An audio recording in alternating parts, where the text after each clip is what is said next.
Assalomu alaykum. Azizlar, bugun umumiy arteologiya faniga kirish haqida gaplashib o'tamiz. Iltimos, kamtarona mehnatimizni qo'llab-quvvatlagan holatda like bosing va albatta kanalga obuna bo'ling. Arteologiya yunoncha artron bo'g'im so'zidan olingan bo'lib, suyaklarning birikishini o'rganuvchi fan hisoblanadi. Sindesmologiya yunoncha sindesmon, suyaklarning birlashishini o'rganuvchi fan hisoblanadi. Artrosindesmologiya esa suyaklarning birlashuvini o'rganuvchi fan hisoblanadi. Birlashuvlar haqidagi umumiy ma'lumot. Suyaklarning birikishi ikki guruhga bo'lib o'rganiladi. Birinchisi fibroz birikishlar, articulationis fibrosa va ikkinchisi sinovial birikishlar, articulationis sinovialis deb ataladi. Fibroz va sinovial birikishlar skelet sistemasida turli darajada harakatchanlikka ega bo'lib, bir-biridan u yoki bu turdagi mexanik yuklamani ushlab turishga ko'ra farqlanadi. Uzluksiz sinartrozis, articulatsiya fibrozi va uzlukli diartrozis, articulatsiya sinoviali deb ataladi. Bo'g'imlarning sinflanishi.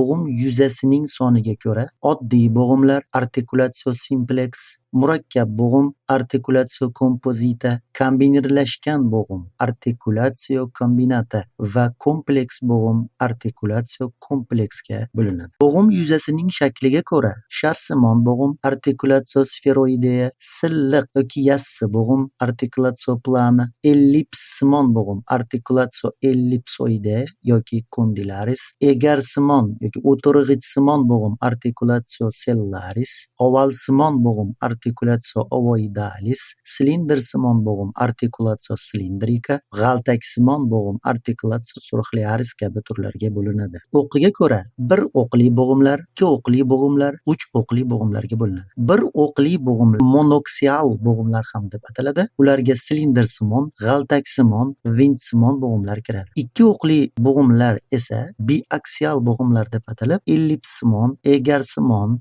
do'ngli bo'g'imlar kiradi. Uch o'qli bo'g'imlar multiaksial bo'g'im deb atalib, sharsimon, kosasimon, yassi bo'g'imlarni o'z ichiga oladi. Tana suyaklarining birikishiga ko'ra, ya'ni anatomotopografik sinflanishiga ko'ra, bo'g'imlar kalla suyaklari birikishi, ya'ni miya qutisi va suyaklar, yuz suyaklarining birikishi, ikkinchisi gavda suyaklarining birikishi, ya'ni umurtqa pog'onasi va ko'krak qafas suyaklarining birikishi, qo'l suyaklarining birikishi yoki bular yelka kamari hamda qo'lning erkin suyaklarining birikishi, oyoq suyaklarining birikishi, chanoq kamari va oyoq erkin suyaklarining birikishi kabi qismlarga, sohalarga bo'linadi. Sinartroz, artikulatsiya fibrozi yoki uzluksiz birikish.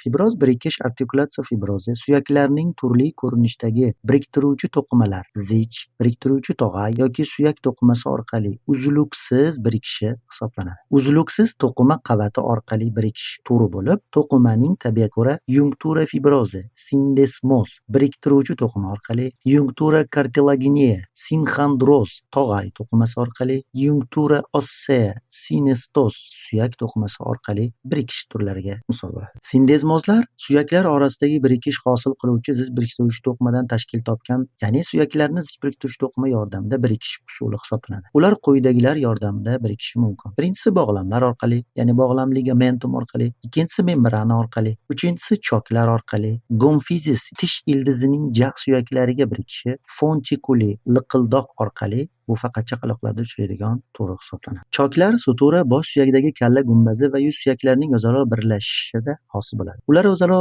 birlashtiruvchi qo'shni suyaklar qirg'oqlari orasida tortilgan zich biriktiruvchi to'qimadan tashkil topadi. Yosh ulg'aygan sari zich biriktiruvchi to'qimani suyak to'qimasiga aylanib borishi tufayli choklar suyaklanib boradi. Choklarning relyefi va birlashtiruvchi qirg'oqlarining bir-biriga yopiq holatiga ko'ra quyidagi choklar farqlanadi. Birinchisi sutura serrata, zich yoki tishli, sutura skvamoza, pallasimon, sutura plana, yassi, sutura shindilezis, tilim choklar tafovut qilinadi. Sinestos bu suyaklarni o'zaro suyak bilan birikishi hisoblanadi. Suyaklar oralig'idagi tog'ay va fibroz to'qimaning suyaklanishidan hosil bo'ladi. Shuning uchun sinxandroz va sindesmoz vaqt o'tishi bilan sinestozga aylanadi desak mubolag'a bo'lmaydi. Diartroz, artikulatsion sinoviale yoki sinovial bo'g'im. Birikayotgan suyaklar o'rtasidagi bo'shliq bo'lib, bu bo'shliq sinovial suyuqlik bilan to'lgan bo'ladi. Ikkita suyak o'rtasidagi uzilish mavjud bo'ladi. Bu yerda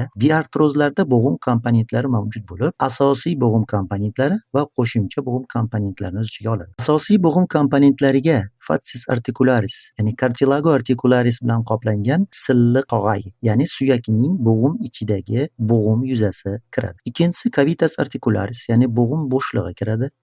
Uchinchisi kapsula articularis, ya'ni bo'g'im kapsulasi, bo'g'im bo'shlig'ini o'rab turuvchi parda, bo'g'im suyuqligida to'ldirib turuvchi sinovia, ya'ni sinovial suyuqlikni o'z ichiga oladi. Komponentning qo'shimcha komponentlariga esa bo'ylamlar, ya'ni bo'ylamlar ekstrakapsular, inkapsular hamda kapsular bog'lonlarga bo'linadi. Discus articularis, meningus articularis, labrum articularis, villi sinovialis, plica sinovialis, bursa sinovialis kabi qo'shimcha kompaniyalar bo'ladi. Bugun mavzuyimizga doir bo'lgan lotin tilidagi lug'atlarning tarjimasi haqida ushbu rasmdan bevosita yodlab olishingiz mumkin bo'ladi. Iltimos, kamtarona mehnatimizni qo'llab-quvvatlagan holatda like bosing va albatta kanalga obuna bo'ling. Boringiz uchun kattakon rahmat. YouTube'dagi Karalimet Edu hamda Telegramdagi Karalimet Edu kanallarimizga bevosita bog'lanib olishingiz mumkin bo'ladi. Eng yangi videolarni aynan shu joylarda topishingiz mumkin. Bundan tashqari Karalimet Edu.uz sayti orqali ham bizni kuzatib borishingiz mumkin.